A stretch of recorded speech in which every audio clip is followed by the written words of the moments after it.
Aperta, segura.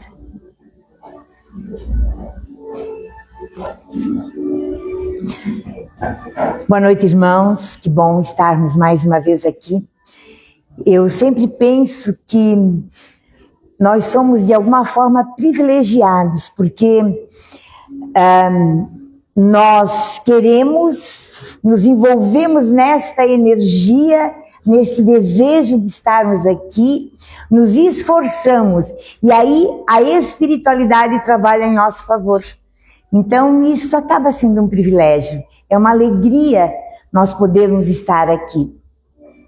Porque nós percebemos que muitas vezes as pessoas elas não vêm porque há uma vontade, mas às vezes falta um esforço, né? Então eu me sinto privilegiada de estar aqui, para nós é uma alegria.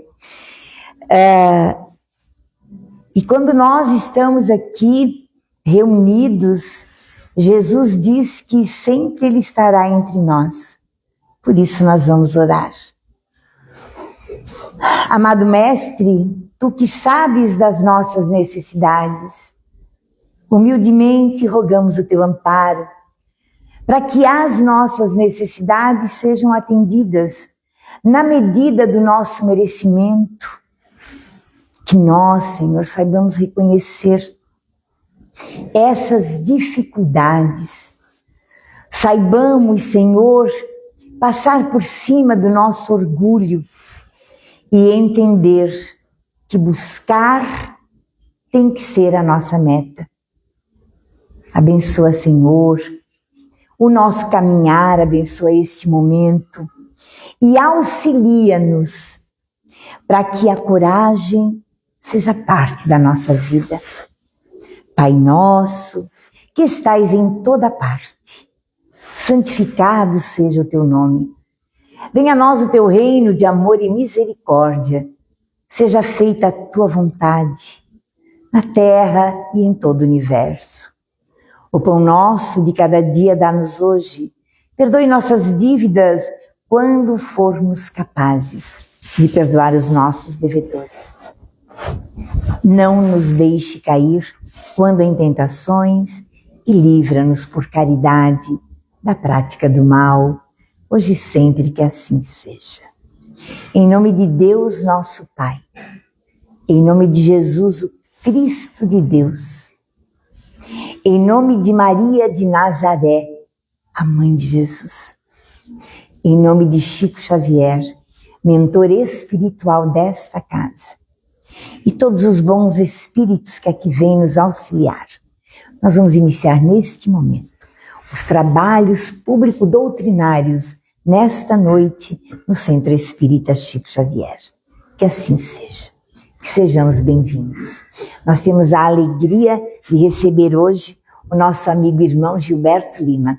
Eu, como sou uma pessoa discreta, eu só vou dizer assim, porque eu poderia dizer com vocês, Gilberto Lima, porque ele é um poeta, ele é apresentador de televisão, ele fala no rádio, e toca violão, e compõe, né, Giba? E ainda é casado com a Raquel. Amigo é uma coisa séria. E o Giba, a gente tem uma família fantástica e eles fazem muitas viagens. E eu já disse para a esposa dele, a Raquel, quando tiver uma vaga nesta família, me chama, que eu vou, porque é uma família maravilhosa. Giba, a gente tem muita alegria de te receber aqui mais uma vez. Tá bom. O nosso irmão vai trabalhar conosco o tema Justiça Divina. Ele vem do Consolador Prometido da Içara. Bem-vindo, meu querido, fica à vontade. Boa noite. Tá ligado. Boa noite a todos. O som tá bom? Então tá.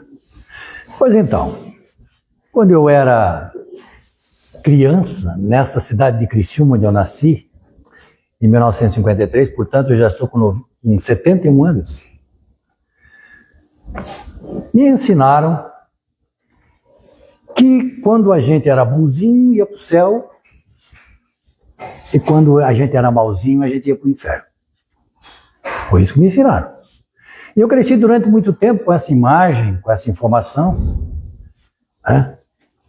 E até que finalmente, quando eu já estava com uma idade mais avançada, lá pelos meus 50 anos, eu li uma obra maravilhosa, que é uma das 5 que compõem a doutrina espírita, chamada O Céu e o Inferno, ou A Justiça Divina segundo o Espiritismo. Não sei se é porque eu sou ligado à área de direito, né? Sou formado há só 47 anos, como advogado, que eu fiquei fascinado por essa obra. Eu posso dizer para vocês, sinceramente, foi a obra que me converteu para o Espiritismo. Eu comecei a ler as outras obras, devagarinho, sem pressa, mas quando finalmente eu me deparei com o conteúdo dessa obra, fiquei maravilhado.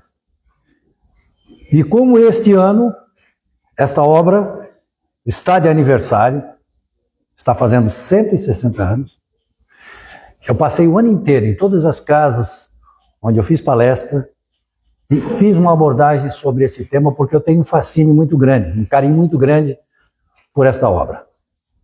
Então, estou trazendo para vocês, então, o resultado do meu estudo, daquilo que eu consegui resumir, para vocês terem uma ideia da maravilha e para recomendar a vocês que leiam com atenção essa obra, é maravilhosa mesmo. Vocês vão ver pela palestra. Então, segundo as crenças ou doutrinas, existem 4 alternativas para o homem quando morre. Vamos lá. Para o materialismo, morreu, acabou. Para o panteísmo, o ser é absorvido pelo todo universal como uma gota no mar. É uma coisa. Que dá no mesmo, né? A pessoa perde a individualidade, acaba também. Existe uma outra corrente que é o espiritualismo, que diz que a alma é criada quando a gente nasce e continua quando a gente morre. As pessoas, então, nesse tipo de ensinamento, ou vão para o inferno, que só tem uma chance, ou vão para o céu. E tem uma outra corrente, que é o espiritualismo, né? Do espiritualismo, que é o espiritismo, que diz o seguinte: a alma, ou espírito, continua existindo após a morte, mas ela pode evoluir tanto no mundo espiritual como no mundo material, onde reencarna tantas vezes quantas forem necessárias. Então a sorte dela, ao morrer, não está definida, pois o ser está em permanente evolução. Eu gostei disso aqui, quando eu recebi essa informação. Qual era a visão que tinha no tempo de Kardec? Vamos nos colocar lá em 1857, 1860, há bastante tempo atrás. Se hoje ainda muita gente pensa dessa forma, que eu falei aqui, do céu e inferno, acredita no céu e inferno. Interessante que fizeram uma pesquisa no Brasil e muita gente diz que acredita no céu e inferno, mas ninguém do Brasil diz que achava que ia para o inferno. Interessante, né? Acredita? Porque ninguém que achava que ia para o inferno. Então não existe, né? Porque se ninguém vai para o inferno. E qual era a visão que existia no tempo de Kardec? Existia a seguinte visão: Deus era um juiz implacável, um justiceiro, e havia um céu e um inferno. Cometeu erro, inferno eterno. E aí começavam os questionamentos. Por exemplo, como é que ficaria uma mãe que foi para o céu e que soube que o seu filho foi para o inferno? Eu vi uma vez uma palestra, um palestrante dizer que tinha uma pessoa que trabalhava com ele, de outra religião, e ele perguntou para ela: você acredita no inferno? Acredita. Mas como é que fica uma mãe que está no céu e o filho no inferno? Já me explicou. O meu religioso já explicou para mim direitinho isso aí. Apaga da mente, Deus apaga da mente da mãe e o filho, então ela não vai sentir nenhum. É possível isso, é claro que não é possível, né? Que isso aconteça. Então Kardec escreveu um livro chamado O Céu e o Inferno, que eu falei, trazendo uma informação completamente diferente dessa do Deus justiceiro. Dizendo, pelo contrário, que Deus é justo, amoroso e misericordioso. Exatamente o Deus Pai que nos ensinou Jesus há 2000 anos. Como depois as pessoas mudam, né? Jesus vem, diz, explica, e a gente muda de ideia. Não acredita no que ele falou. E disse Jesus que a cada um segundo o seu plantio. Essa é a mensagem que ele nos trouxe. Nesse livro, sabe o que Kardec fez? Ele conversou com diversos tipos de espíritos através dos médiuns. Teve casos, por exemplo, que ele recebeu as mensagens, os diálogos de outras regiões. Agora tem um filme recente que foi feito, que mostra lá em Bordeaux, na França, como é que eles faziam. Achei muito interessante. Eles colocavam diversos médiuns em salas separadas e faziam as mesmas... entrevistavam os mesmos espíritos. Aí a história daqui confirmava com aquele disse lá. Né? Conversou com diversos espíritos e dividiu por categoria. Então, falou com espíritos felizes, espíritos em condições medianas, espíritos sofredores, suicidas, criminosos arrependidos, espíritos endurecidos e expiações terrestres. E aí, claro que eu não podia trazer tudo esse conteúdo, eu trouxe um de cada um para vocês dar uma analisada. Olha só. O primeiro que ele falou foi com um espírito feliz. Essa pessoa se chamava Sanson. Ele era membro da Sociedade Espírita de Paris, portanto, colega de Kardec. E olha só, ele estava para morrer, estava doente, e ele disse assim, ó, quando eu morrer, eu quero que vocês me chamem, que eu seja evocado o mais breve possível. E aí ali mesmo, na capela mortuária, eles conversaram com o espírito do Sanson. E o Kardec perguntou para ele, irmão Sanson, você teve momentos de muito sofrimento. Como está agora? Ainda tem dores? Ele respondeu, eu estou bem. Acho-me regenerado, renovado, nada mais sinto das antigas dores. Recobrei a lucidez 8 horas depois da morte. Sei o que pretendem ler no instante do meu sepultamento. Falem para que os que não acreditam tenham fé. Oxalá meus filhos possam se converter a esta crença sacrossanta. O resumo do depoimento dele aqui. Lá, o corpo dele ali e o médium relatando o pensamento do espírito. 2 dias depois, Sanson se manifesta novamente, desta vez na Sociedade Espírita de Paris. Kardec pergunta, irmão Sanson, gostaríamos de maiores esclarecimentos sobre a sua situação. E ele disse, quando eu voltei a mim, após a morte, estava cercado de amigos, todos sorridentes. Uma felicidade sem igual nos animava. Senti que podia me transportar sem dificuldade através do espaço. O que então eu vi, não há palavras para explicar. Tornem-se bons e tudo irão conseguir. Atualmente, vocês só podem ter o que Deus concede, mas com a esperança de progredir sempre. Mais tarde, vocês serão como nós. Procurem, no entanto, morrer em graça para muitos saberem. Que bom se a gente pudesse estar numa situação assim, né? Depois da morte. Agora, um espírito em condições medianas. Aí vocês vão analisando em que situação mais ou menos, né? Cada um se encontra. Eu já fiz a minha análise. O sujeito se chamava Joseph Bré, né? Quando vivo. Então eles conversaram com o espírito do Joseph Bré. E este relato, ele foi feito pela neta dele. A neta que tinha mediunidade conversou com ele e ele fez esse relato. Ele era uma pessoa tida como honesta. Era um homem honesto. Daí, foi perguntado para ele como é que se encontrava lá no mundo espiritual. Ele disse assim, eu sofro, um homem honesto, por não ter aproveitado bem o tempo aí, na Terra. Eu vivi honestamente segundo o juízo dos homens. Mas existe a honestidade perante os homens e a honestidade perante Deus. Aí na Terra, honesto é aquele que não prejudica o próximo. Não matei, não roubei, não é assim, fiz mal para ninguém, então eu sou gente boa. Honesto aos olhos de Deus é aquele que se dedica ao bem e ao progresso dos seus semelhantes.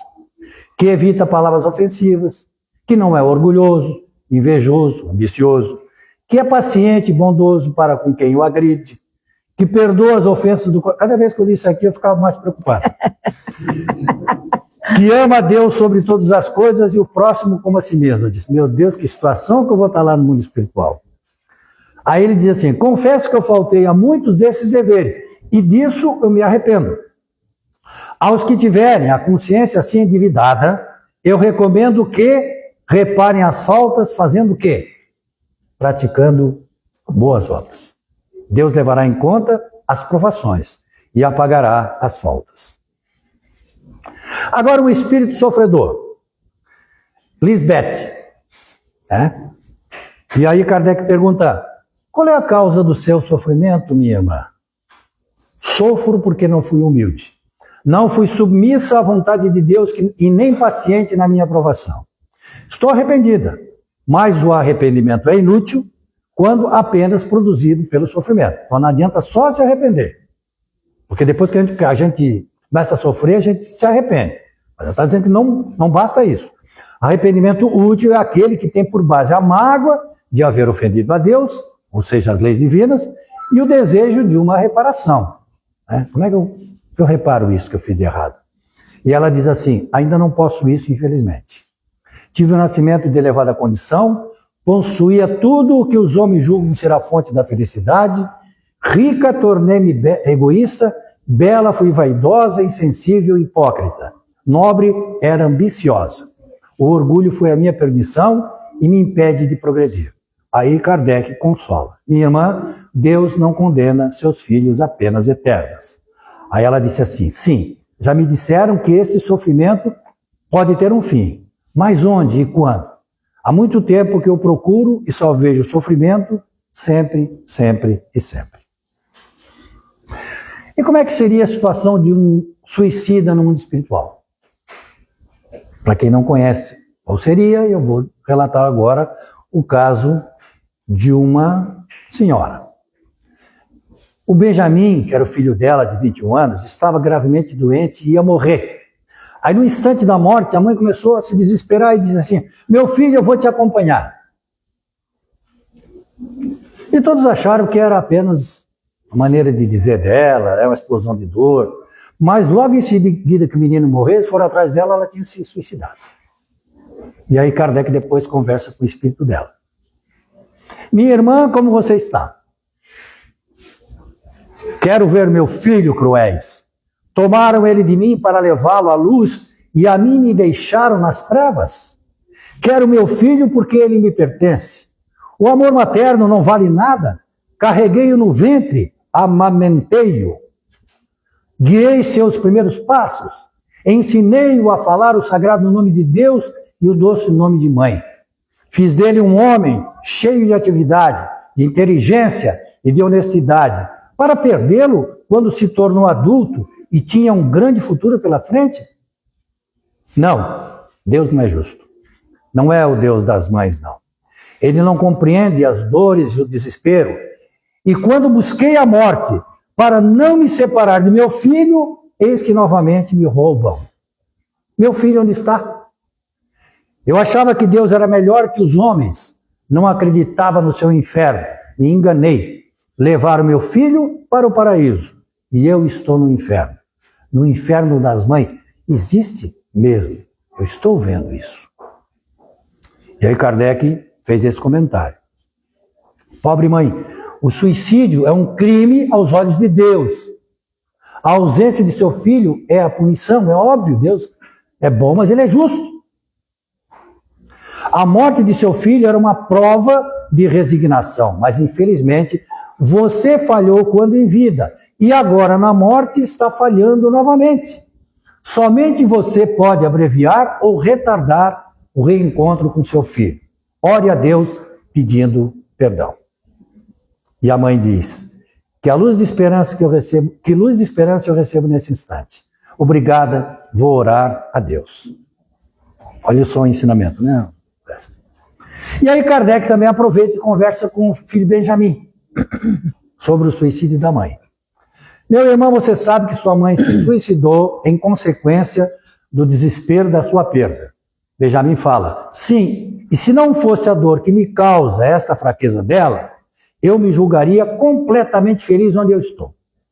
Pobre mãe, excelente mãe, não conseguiu suportar a prova dessa separação momentânea e tomou para si direito de se unir a mim.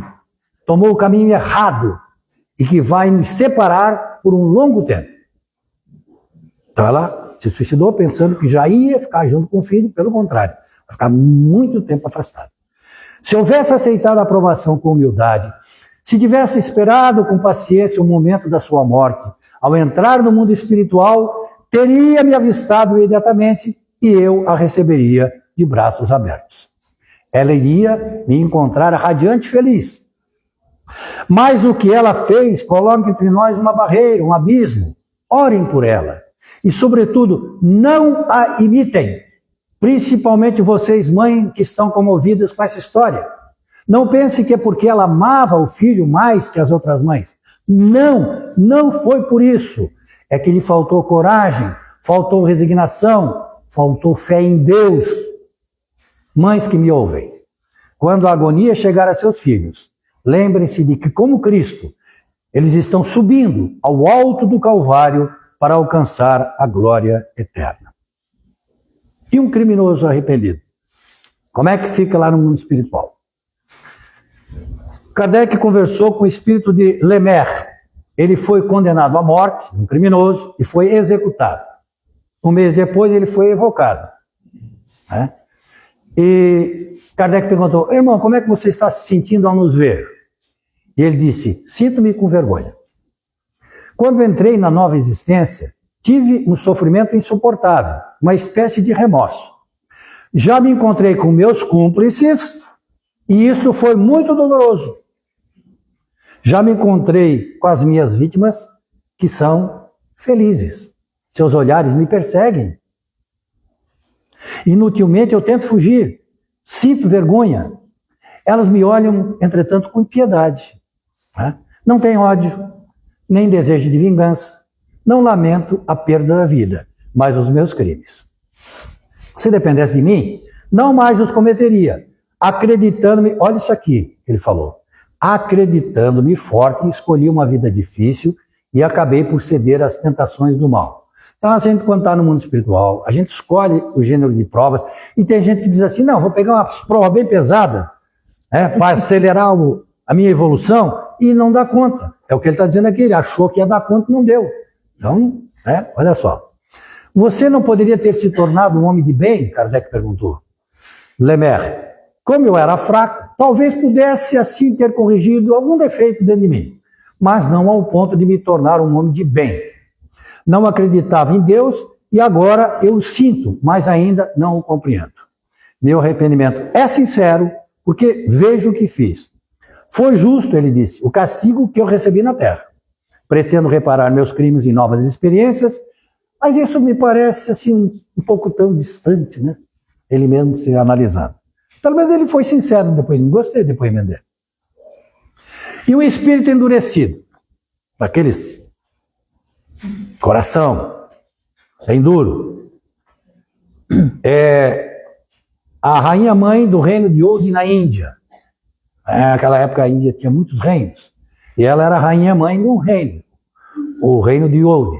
Ela estava fazendo uma visita para a Inglaterra, e quando ela estava retornando ao seu país, passando pela França, ela morreu. E um tempo depois, então, Kardec conversou com seu espírito e perguntou assim, minha irmã, sois feliz? Não. Tenho saudades da vida que teria me livrado desta dor insuportável. Eu gostaria que o meu corpo se levantasse do túmulo. As honras que eu recebi no meu sepultamento foram muito mesquinhas.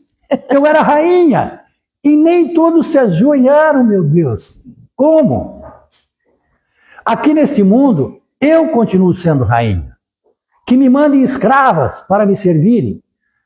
Mas parece que ninguém se preocupa comigo aqui, ninguém dá bola. E aí Kardec pergunta, e qual é a sua opinião sobre Cristo, sobre a religião cristã? Eu era muçulmana, mas grande demais para me ocupar de Deus. A religião cristã, imaginem, é um absurdo, pois considera a todos como irmãos. E o filho do carpinteiro não é digno de ocupar os meus pensamentos. Tadinha, deve ter sofrido bastante no mundo espiritual. Se lá, ao se deparar com a morte, ela estava pensando dessa forma. E ela diz assim, se eu pudesse, eu não estaria aqui. Vocês me tratam com pouco respeito. Não quero que me tratem, ela está dizendo que não estaria aqui na Sociedade de Paris, onde ela foi chamada, no espírito dela. Não, se eu pudesse, eu não estava aqui. Vocês me tratam com pouco respeito. Não quero que me tratem assim. Chame-me majestade. Do contrário, eu não responderei mais. Quero ir embora. Eu sou rainha e não escrava. E como é que é o caso de uma expiação? Essa história é interessantíssima. Então, nós fizemos lá, o nosso grupo, a gente, todo ano, nós fizemos a semana passada, todo ano nessa época, em outubro, o nosso grupo faz um teatro. Né? Então aqui, quando nós interpretamos essa peça aqui, cada um dos nossos membros era um espírito desse aqui, que se manifestava, né? Lá estava essa história. Esse aqui, o João pegou esse personagem e ficou tão impressionado com a história que ele depois começou a fazer palestra em cima desse personagem aqui. Fez agora recentemente uma. Max, o mendigo, uma história verdadeira, né? Ele morreu com quase 100 anos de idade lá na França, era uma pessoa muito conhecida, o mendigo.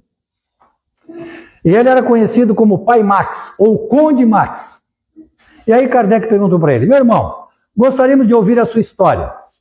E ele diz o seguinte: na encarnação anterior, eu era um dos mais ricos e poderosos senhores desta terra. Porém, eu era muito orgulhoso da minha nobreza. O dinheiro que eu tinha era só para os meus prazeres. Eu tratava mal os meus subordinados e morri cedo por causa dos meus excessos. Ninguém chorou a minha morte. Ninguém rezou por mim. Só recebi ofensas e fui até perseguido no mundo espiritual. Pedi compaixão a Deus e uma voz me aconselhou a me arrepender e pedir perdão aos que eu humilhei durante a vida. Pedi então que eu me tornasse servo dos meus servos. Alguns anos depois, eu reencarnei numa família pobre. Perdi meus pais quando criança.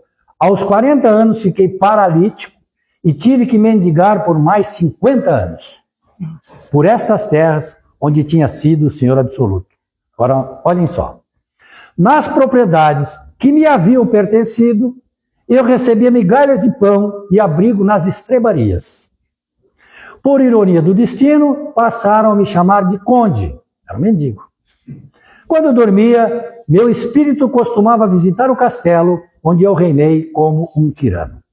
Acordava triste, mas nunca me queixei.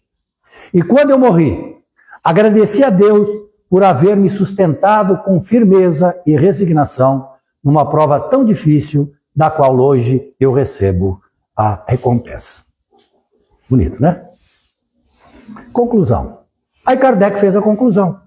Ele pegou esses depoimentos, analisou a situação de cada um, refletiu, avaliou, comparou e escreveu uma coisa chamada Código Penal da Vida Futura. Nós temos aqui no Brasil o Código Penal brasileiro com os crimes e as penas. É o que ele fez, né? Então ele diz que todos os espíritos são criados iguais. Ninguém é privilegiado. Nem Jesus foi privilegiado. Ele foi criado, né, como nós, simples e ignorante, ou seja, sem conhecimento. E teve que evoluir com o seu esforço, como todos nós. Então, não todos têm o mesmo ponto de partida. Não há penas eternas. Legal, né? Deus não repudia nenhum de seus filhos. Todos progridem.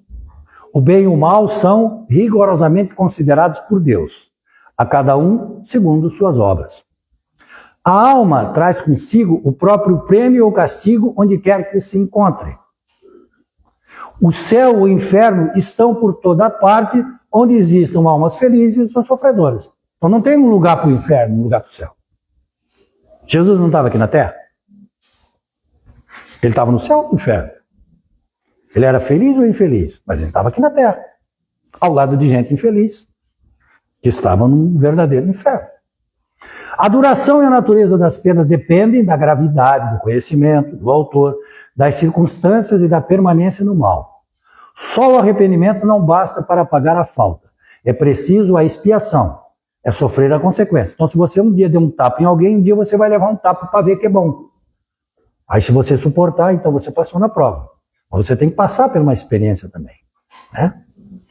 E, principalmente, reparar o mal. Ninguém sofre por erros dos outros, a não ser que tenha dado causa, é claro. Então aqui a gente vê a verdadeira justiça divina, né? Quando a gente analisa os nossos juízes de hoje, que se equivocam, que não sabem que pena que dá, que se perdem nessas coisas, lá no mundo espiritual não tem equívoco, né? Lá existe a perfeição de Deus, né, na análise da situação de cada um. E Jesus sintetizou a justiça divina, né, em 2 lições. Primeiro, a cada um segundo seu merecimento. Tá? Segundo, quem matar com a espada, perecerá pela espada. Ele falou para Pedro. Tá? As penas ou sofrimentos que cada um experimenta são dores morais e estão em relação com os atos praticados. Não existe recompensa ou sofrimento gratuito nem injusto. Então, pelo que se vê, da análise do Kardec, do que ele escreveu, o inferno e o paraíso não existem como o Gilberto aprendeu quando era criança. É como muita gente ainda imagina que é. Tem gente que acredita ainda no inferno. Né? Por toda parte existem espíritos felizes e espíritos infelizes. Pode-se assim dizer que nós trazemos em nós mesmos o nosso inferno e o nosso paraíso. É um estado da alma. Esta é a palavra correta. É um estado interno, é um estado da alma. Não existe lugar destinado a um castigo eterno.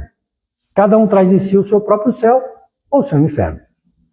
Então, o Espiritismo não nega a penalidade futura, não nega, mas destrói o inferno em determinado lugar. Com suas fornalhas, principalmente, né? A história de fornalha, de fogo, diabo, um garfo.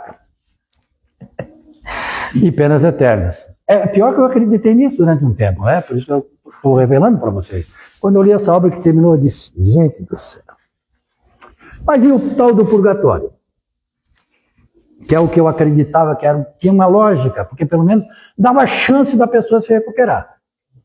Pois então, na questão 1013 do Livro dos Espíritos, Kardec perguntou, o que se entende por purgatório? E os espíritos responderam, são dores físicas, claro, dores morais, é um tempo de expiação.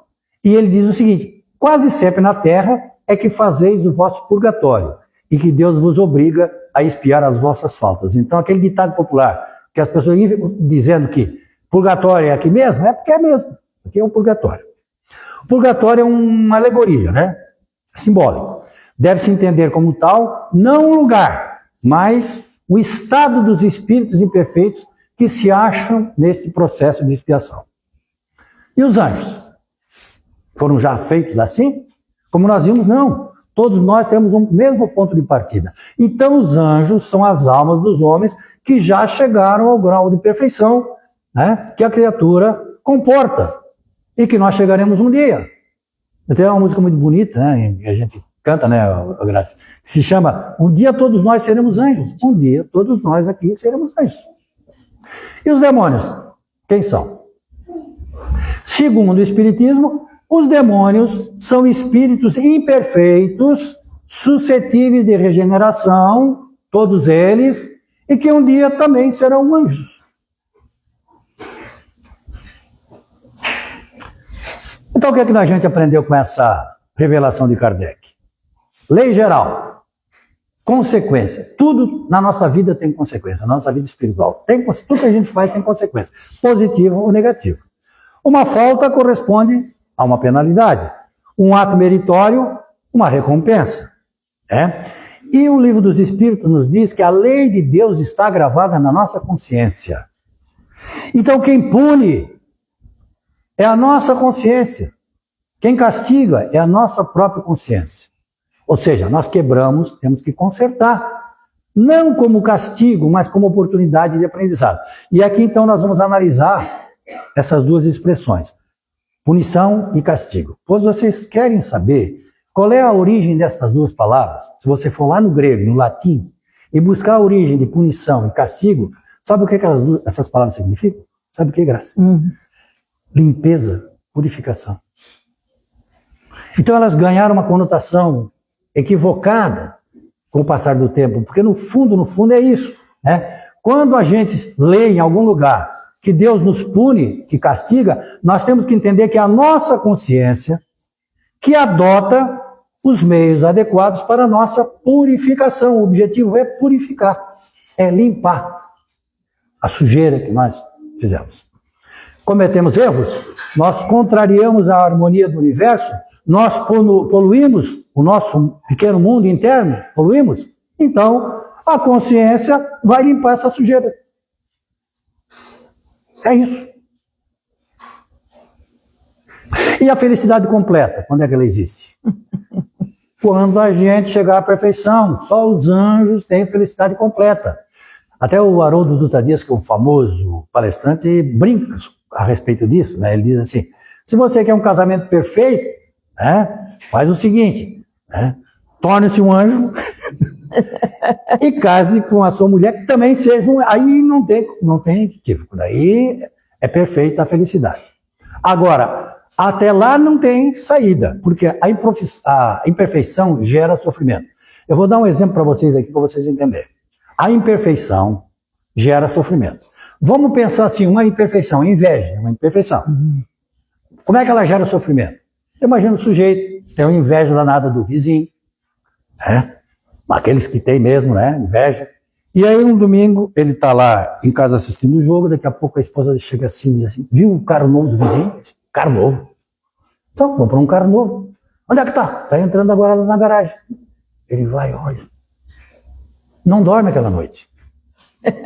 A inveja não vai deixar ele dormir. Então ele está sofrendo por causa da imperfeição dele. Porque se ele não tivesse imperfeição, ele não estava nem dando bola. E como diz o Kardec, no Código Penal da Vida Futura, se a pessoa tem 10 imperfeições, sofre mais do que aquela que tem 3. Entenderam? E aí, analisando aquela questão do marido e da mulher, é claro que Gilberto e a Raquel, que são casados há 51 anos, né, não podem ser completamente felizes, porque nós não atingimos ainda a perfeição. Então, de vez em quando a gente se bica, a gente se briga. Claro. E todos nós somos assim. Não é uma punição isso, é uma consequência do nosso estado evolutivo em que nós estamos. Porque Deus só ama. O sofrimento é uma questão, uma responsabilidade minha. Então eu tenho que mudar o meu sentimento. Eu tenho que mudar os meus pensamentos, os meus gestos. Eu tenho que fazer pequenos exercícios diários para, através disso, atingir os resultados. Ter aquilo que Jesus recomenda, olhos bons para tudo. Porque ele diz que se a gente tiver olhos bons, nosso corpo terá luz, será luminoso. E se eu tenho olhos maus, o nosso corpo terá trevas. Se você tiver inferno nos olhos, você só enxerga demônio. Você não consegue enxergar nada de bom. Em tudo há um lado positivo. Eu tenho uma palestra sobre isso, citando sobre uma mensagem de Charles Chaplin. Por isso que Paulo de Tarso diz que em tudo dai graças. Então vamos parar de reclamar. Quando eu faço essas palestras, não é para vocês, é para mim. Porque vocês só escutam uma vez, eu já fiz ela mais de 10. Então para quem é a palestra? Para mim. Então vamos parar de reclamar, Gilberto. De ter que trabalhar todo dia. E sim agradecer a Deus por ter trabalho. De não ter todo o dinheiro que quer, mas a oportunidade de aprender a evitar o desperdício, que isso, essas dificuldades nos ensinam. Questão da saúde. Tem gente que reclama da saúde, a gente tem que agradecer porque está vivo.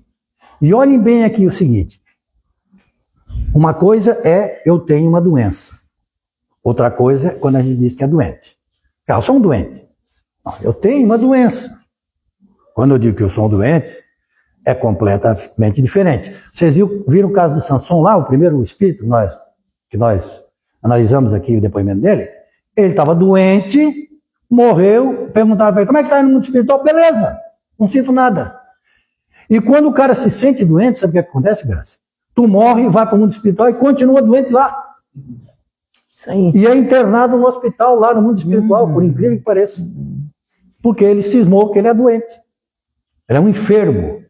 Já que o enfermo é mais abrangente do que a doença do corpo. Ele abrange tudo. Parte psicológica, espiritual. Né? Enfermo é uma expressão que vem do latim que diz fraco, né? Não está firme. Os donos do pensamento, meus, sou eu. Eu sou o dono dos meus pensamentos. Então é bom fazer uma prece de manhã, já começar o dia agradecendo a Deus, antes das refeições, ler uma página boa, como a gente faz com o nosso corpo, quando a gente escova o dente, quando a gente toma banho. Então a gente tem que dar o mesmo tipo de tratamento para o nosso espírito, né? E podemos seguir aqui para resumir, para não nos estender mais, terminar, uma recomendação do André Luiz. Ele diz que a gente devia tratar as pessoas, os parentes, como se tratam as visitas. Interessante, né? Quando chega uma visita, a gente dá a melhor louça que tem em casa, a melhor comida, vai receber na porta, trata com atenção, com carinho. Ele disse que a gente devia fazer isso com os nossos familiares, com os nossos parentes, mesma coisa. E aqui me lembra uma história, né, do palestrante Nazareno Feitosa, que eu tive o prazer de conhecer quando ele esteve aqui em Criciúma, que ele conta que uma pessoa foi para o exterior, lá no Oriente Médio, e depois de um tempo ela bateu na farmácia para falar com o farmacêutico, porque ela queria um remédio. Na verdade não era um remédio, aquilo era um remédio, mas na verdade era um veneno que ela queria, para matar minha sogra. E o farmacêutico perguntou assim, mas por que você quer fazer isso? Assim, você não imagina como ela atormenta a minha vida. Eu não sabia que aqui no Oriente quem manda em casa é a sogra. Me casei com uma pessoa aqui do Oriente, cheguei lá, conheci minha sogra, morava com a gente, é ela que manda na casa. E ela me atormenta, ela não deixa fazer isso. Começou a contar tudo por que ela passava. Aí o farmacêutico disse, mas se é como tu tá dizendo mesmo, tem que matar mesmo. Aí tu tem razão mesmo. Então tu faz o seguinte, tu pega esse remédio aqui, ó, é em gotinha que tu tem que botar, tá? Tu bota lá na água dela, no chá que você serve, no suco que você dá para ela, só um pouquinho, devagarinho. E outra coisa, seja bondosa, porque daí ninguém vai desconfiar se acontecer alguma coisa. Trata ela bem, mas trata bem mesmo ela. Ela, tudo bem, vou fazer isso.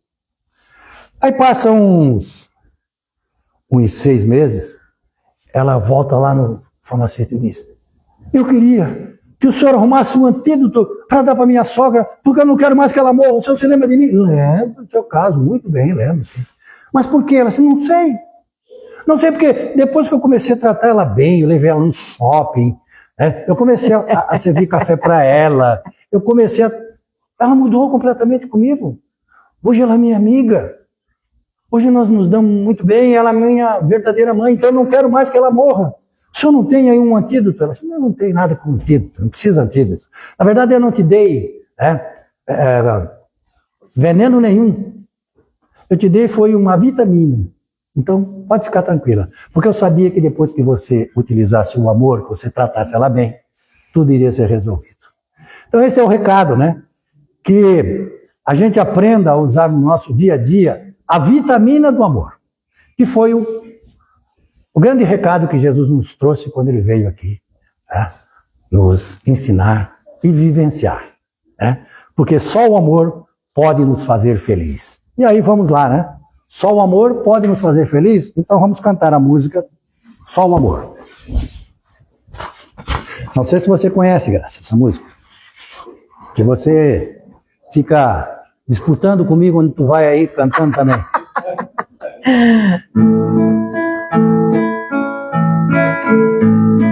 Como é importante viver, usar nossas mãos para o bem, sentir a alegria dos anjos, fazer a esperança também.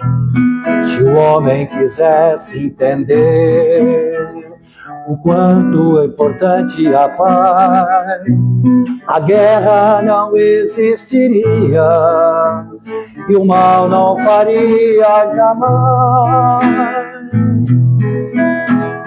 Só o amor pode nos fazer feliz. Só o amor tem o caminho da luz. Só o amor preenche o meu coração. devemos buscar a verdade, chamando o Senhor na oração. Ele é a nossa felicidade, Jesus, nosso mestre e irmão. Ele é a nossa felicidade, Jesus, nosso mestre e irmão. Muito obrigado. Show! Só? Fantástico! Hoje, quando ela vai na legal. nossa casa, ela dá um show também, toda a vida. O pessoal adora ela. Desliga o teu microfone, Giba. Pode sentar, meu querido. Obrigada. Nossa, a gente só agradece. Sabe, Giba, que tu estava falando sobre o céu e o inferno, e o depoimento desta rainha é o que eu mais lembro desta obra, porque ela fala assim com tanta arrogância, e eu fico pensando quantas vezes nós somos arrogantes diante da vida, né? Verdade. A gente acha que a gente tem que responder na hora, a gente acha que tem que ser tudo Vou te dizer bate uma verdade. leva. Vou te dizer umas verdades. Isso, como se nós fôssemos os donos, né, da verdade. E realmente é o depoimento que eu mais lembro. Mas quando a gente fala dessa vibração de céu e inferno, Giba, o que eu penso é nós diante do nosso time de futebol. Quando o time de futebol tá ganhando, a gente tá lá, a gente tá vibrando, que legal. E de repente ele perde. Sabe? Então a gente oscila muito, né? A gente se coloca lá no céu e de repente a gente se coloca no inferno. E nós agimos desta forma diariamente na nossa vida. E nós não nos damos conta disso. Né, desse estado da alma, dessa vibração que nós precisamos vigiar, Sim. né? Excelente, é um tema que nós ficaríamos aqui, pelos nossos delírios, nós passaríamos horas conversando sobre isso. Que maravilha. Essa música foi tu que escreveu? Não, é do Sérgio. Do Sérgio, ótimo. Que maravilha, Giba. Nós só temos que agradecer, meu querido. Que tema maravilhoso. Obrigada. Tua presença é sempre motivo de muita alegria. Muito, muito, muito obrigada. Que Jesus te abençoe. Tu e a tua parceirinha baixinha lá, perigosa. Um abraço. Dá um beijo na Raquel. Obrigada. Então, com esse sentimento assim de responsabilidade pelos nossos pensamentos, pelos nossos desejos, pelas nossas ações. Nós convidamos todos agora para que nos unamos em prece, para que vibremos, meus irmãos, juntos, onde há 2 ou mais reunidos em meu nome, ali eu estarei. Vamos vibrar neste momento, vamos nos unir para que possamos auxiliar aqueles irmãos pelos quais nós pedimos preces, que estão nas nossas caixinhas, né? Os desencarnados, os encarnados, para que eles recebam esta vibração, esta alegria, este auxílio. Vamos pedir por aqueles irmãos dos quais nós nos lembramos, mesmo que nós não tenhamos colocado o nome, mas que nós nos lembramos, porque nós sabemos que são necessitados. Vamos pedir, sabe, aquele amigo que está doente, aquele amigo que pediu uma prece, aquele vizinho que a gente sabe que está com um filho que está com problema. Vamos pedir por esses irmãos que necessitam e nós, neste momento, podemos auxiliar. Vamos rogar aos bons espíritos o auxílio às nossas crianças, a proteção às nossas crianças. Estamos no mês de outubro, é o mês das crianças. A gente vê assim tantas crianças felizes e ao mesmo tempo nós sabemos Há tantas crianças necessitadas de um adulto que lhe diga não, de alguém que oriente. Sejamos nós os semeadores da boa nova também para as nossas crianças, mostrando que há sempre uma consequência para cada causa, para cada ação. E vamos rogar por nós que aqui estamos, para que nós nos sintamos fortalecidos, para que nós nos sintamos amparados, envolvidos nesta energia de luz. Através da prece de Cáritas, nós vamos então encaminhando os nossos pedidos para que eles realmente sejam atendidos. Deus nosso Pai, que sois todo poder e bondade, dai a força àquele que passa pela provação, dai a luz àquele que procura a verdade, ponde no coração do homem a compaixão e a caridade. Deus, dai ao viajor a estrela guia, ao aflito a consolação, ao doente repouso. Pai, dai ao culpado o arrependimento, ao espírito a verdade, à criança o guia, ao órfão o pai. Senhor, que vossa bondade se estenda sobre tudo o que criastes. Piedade, Senhor, para aqueles que vos não conhecem, esperança para aqueles que sofrem. Que vossa bondade permita que os Espíritos Consoladores derramem por toda parte a paz, a esperança e a fé. Deus, um raio, uma faísca de vosso amor pode abrasar a terra. Deixai-nos beber nas fontes dessa bondade fecunda e infinita. E todas as lágrimas secarão e todas as dores se acalmarão. Um só coração, um só pensamento subirá até vós, como um grito de reconhecimento e de amor. Como Moisés sobre a montanha, nós vos esperamos com os braços abertos. Ó bondade, ó beleza, ó perfeição. E queremos, de alguma sorte, merecer vossa misericórdia. Deus, dá-nos a força de ajudar o progresso a fim de subirmos até vós. Dá-nos a caridade pura, dá-nos a fé e a razão. Dá-nos a simplicidade, que fará de nossas almas o espelho onde se deve refletir vossa imagem. Nós vamos nos unir aos bons espíritos que aqui estão, para tornar as nossas águas o remédio de que nós necessitamos. Este é o momento da magnetização das águas. Façamos a nossa prece íntima para que este processo de transformação aconteça. Pai nosso que estais em toda parte, santificado seja o teu nome. Venha a nós o teu reino.